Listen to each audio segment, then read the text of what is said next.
গৌৰৱ গগৈ কি ক'ব যেহেতু দেখা পালো মিয়াৰ লগত একেলগে মছজিদত যোৱা দেখা পাইছো। নমস্কাৰ।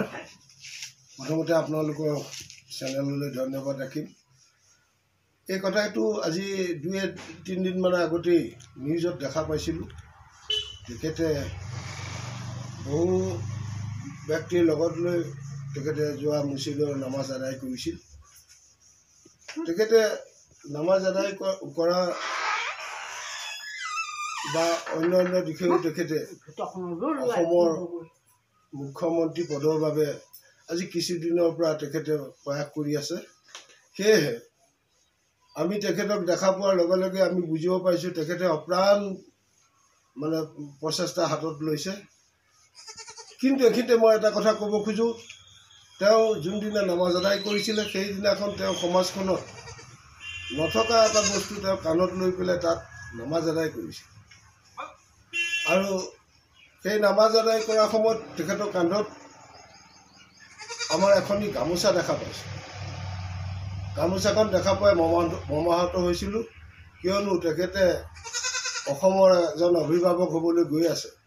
তেখেতে যিকোনো সমাজত বহিলে কৰিলে এই গামোচাভাগ তেখেতে যাতে কান্ধত নাৰাখি অন্য কোনো জেগাত ৰাখি পেলাই তেখেতে কৰ্মখিনি কৰি গ'লে ভাল হ'ব বুলি ভাবোঁ। কিয়নো এই গামোচা অকল অসমৰ নহয়, গোটেই ভাৰতবৰ্ষতেই এক অন্যতম সম্পদ হয়, বিশেষতঃ অসমৰ। সেয়েহে সেই গামোচাভাগ তেখেতে যিকোনো কামত ব্যৱহাৰ নকৰি য'ত কৰিলে অসমৰ ৰাইজৰ সুখী হয়, য'ত কৰিলে অসমৰ ৰাইজে তেখেতক আশীৰ্বাদ দিয়ে, তেনেকুৱা জেগাতেই এই গামোচাভাগ ব্যৱহাৰ কৰিবৰ কাৰণে তেখেতক মই ক'ব খুজিছোঁ, যাতে আগন্তুক দিনত তেনেধৰণে অমিল পৰিৱেশত তেখেতে যাতে গামোচা ব্যৱহাৰ কৰাৰ পৰা বিৰত থাকে। কিয় আমি জন্মৰ পৰা আজিলৈকে এনেধৰণে এই গামোচাভাগ ব্যৱহাৰ কৰা ক'তো দেখা নাছিলোঁ। প্ৰথম আমি তেখেতক দেখা পাইছোঁ। গতিকে ইমানতে তেখেতে এটি কৰি যাতে গামোচাভাগৰ সন্মান ৰাখি তেখেতে আগন্তুক দিনত কৰ্ম কৰি যাওক। যোন ধৰ্মই নলওক, ধৰ্ম লোৱাটো কোনো আমাৰ আপত্তি নাই। স্বাধীন দেশৰ নাগৰিক হিচাপে ধৰ্ম লোৱাটো তেওঁৰ নিজৰ কথা।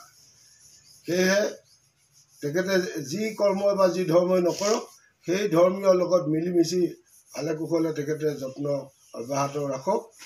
আৰু অসমৰ ৰাইজেও দেখা পাইছে, নিশ্চয় বুজি পাইছে তেখেতৰ ৰাজনীতিৰ দিশটো আন্তৰালটো কেনেকৈ হ'ব পাৰে।